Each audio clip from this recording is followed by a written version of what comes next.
Shalom, shalom, soyez bénis en ce jour, que la grâce, la paix encore soient multipliées dans vos vies. Bienvenue à Vie Glorieuse, moment de gloire, moment d'impactation, moment de motivation, moment où Dieu se révèle à tout un chacun. Bienvenue encore à Vie Glorieuse. Si tu viens de nous joindre sur cette page, bienvenue. N'oublie pas de partager, de liker, de commenter et d'inviter tes amis. Moi, c'est qui? C'est Esenam Oti, auteur d'une plume d'une sista à une autre. Encore bienvenue sur ma page. Sois béni. Et en ce jour, la semaine passée, nous avons commencé une parole où on devait parler sur l'orgueil et on a fait un peu la définition de l'orgueil, et aujourd'hui nous allons parler en sous-thème de l'autosuffisance. L'autosuffisance, vous savez, on doit se méfier des personnes qui se disent qu'ils sont autosuffisants. On doit se méfier de ces genres de personnes. Parce que quoi? La Bible nous apprend quoi? À compter sur les uns et les autres et à s'entraider entre les uns et les autres. Mais il y a des gens, par exemple, ils sont là à chaque moment. Ils vont te dire, par exemple, soit par exemple vous êtes en conflit, ou bien des fois, mais vous n'êtes pas en conflit, mais la personne te montre que il n'a rien à voir avec toi, il n'a pas besoin de toi pour évoluer, il n'a pas besoin de toi, par exemple, pour lui donner conseil, il n'a pas besoin de toi sur un plan, il n'a pas besoin. Au fait, c'est une personne, les gens autosuffisants, c'est des personnes qui se disent qu'ils n'ont pas besoin de quelqu'un pour arriver à un autre niveau. Mais quand on réfléchit, ou bien nous tous on s'assoit étant des personnes posées, si tu remarques bien, tu t'assois, tu verras que dans ce monde entier, on a besoin de tout un chacun pour pouvoir évoluer.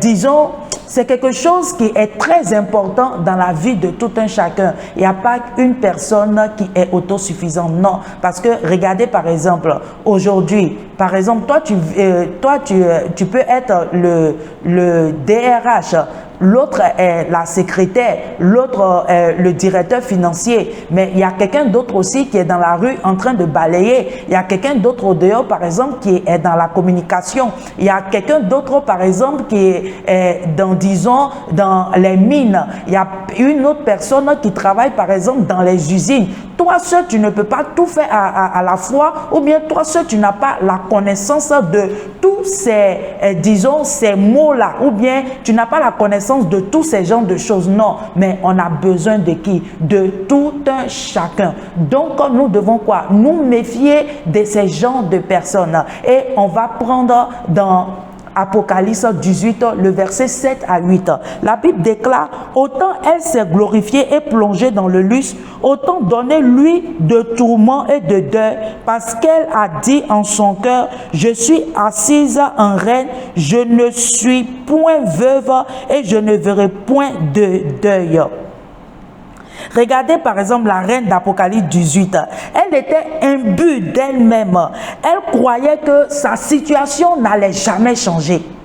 À la suite, la Bible dit quoi? À cause de cela, en un même jour, ces fléaux arriveront, la mort, le deuil et la famine, et elle sera consumée par le feu, car il est puissant, le Seigneur Dieu, qui l'a jugé. La reine de l'Apocalypse, elle s'est dit quoi?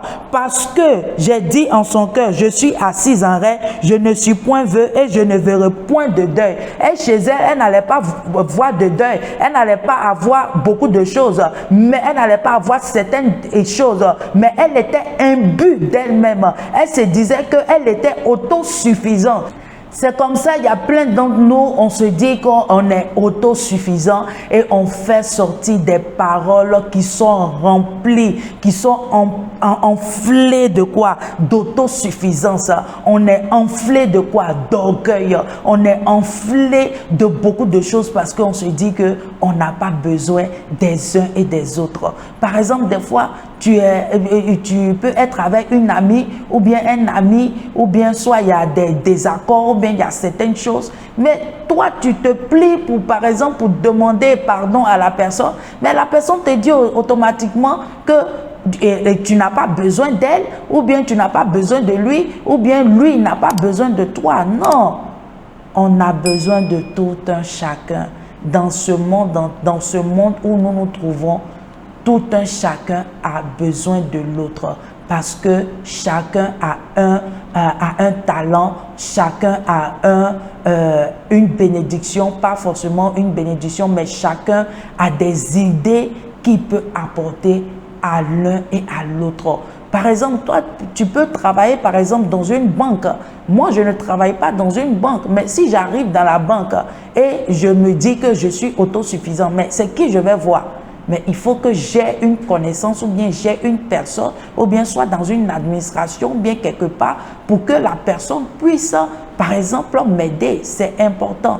Donc, que Dieu nous aide à ne pas être enflés d'autosuffisance. Que nous soyons des personnes qui ne soient pas enflées d'autosuffisance, qui ne soient pas enflées d'orgueil, qui ne soient pas enflées de nous-mêmes. Que Dieu nous aide. C'est ce que j'ai voulu partager avec vous. Et si tu es une personne, tu es là en ce jour, et tu es une personne, par exemple, tu es enflé d'autosuffisance, j'aimerais que tu t'inclines ce jour et tu demandes pardon au Seigneur. Éternel Dieu Tout-Puissant, je te demande pardon, Papa éternel, parce que je me dis que, par exemple, je n'ai pas besoin des uns et des autres pour évoluer ou bien pour avancer. Éternel, pardonne-moi et délivre-moi, Seigneur, de toutes sortes d'orgueil qui est en moi en ce jour. Au nom de Jésus-Christ. Merci éternel parce que tu me rends, Seigneur, humble. Éternel, tu me rends humble. Tout ce qui veut me faire, Seigneur, comme la reine, Seigneur, d'Apocalypse ou bien comme le roi, Seigneur, d'Apocalypse. Éternel, Seigneur, que toi-même tu enlèves cela, ce côté-là en nous, au nom de Jésus-Christ. Et que ton sang nous lave, ton sang nous purifie. Au nom de Jésus-Christ que nous avons prié. Amen. Et si tu es là en ce jour, tu ne connais pas le Seigneur en tant que ton Seigneur sauveur personnel, j'aimerais te dire de choisir la bonne part. La bonne part, c'est Jésus-Christ de Nazareth, celui-là même qui est le chemin, la vérité et la vie. Nul n'ira au Père sans passer par lui. Et celui-là, tu as besoin de lui en ce jour. Et tu vas répéter après moi, tu vas dire, Seigneur Jésus, je viens à toi tel que je suis. Je sais que je suis un pécheur. Pardonne-moi de tous mes péchés. Pardonne-moi pour tout ce que je fais qui ne te glorifie pas. J'invoque ton sang pour me laver, ton sang pour me purifier en ce jour. Au nom de Jésus-Christ que j'ai prié. Amen. Et je t'accepte comme mon Seigneur et Sauveur personnel. Au nom de Jésus-Christ. Si tu as fait cette prière, sache que le Seigneur t'a déjà pardonné. Tu es devenu une nouvelle créature et le Seigneur est à côté de toi. Il suffit seulement que tu te lèves à chaque moment et que tu demandes la grâce à Dieu. Quand tu vois que tu es enflé de Dieu, tu es enflé d'orgueil, tu es enflé d'autosuffisance, il est important que tu sois une personne qui demande la grâce à Dieu de pouvoir remplir ton cœur, tes pensées, ton âme de l'humilité. C'est très important que Dieu nous donne la grâce d'être humble, L'humilité va t'amener loin. L'humilité va t'amener là où même toi-même tes pensées n'arrivent pas. L'orgueil, être enflé d'orgueil, être enflé d'autosuffisance, ça ne t'apportera rien, mais ça t'apportera que des problèmes et tu vas t'isoler de toutes sortes, de tous côtés. Tu vas rester seul et Dieu n'a pas besoin de ça pour toi. Dieu a de grands plans pour toi. Sois béni. C'était Vie Glorieuse avec Essena Moti. Soyez bénis et à très bientôt. Bye bye. Plume d'une sister à une autre, un livre à avoir absolument.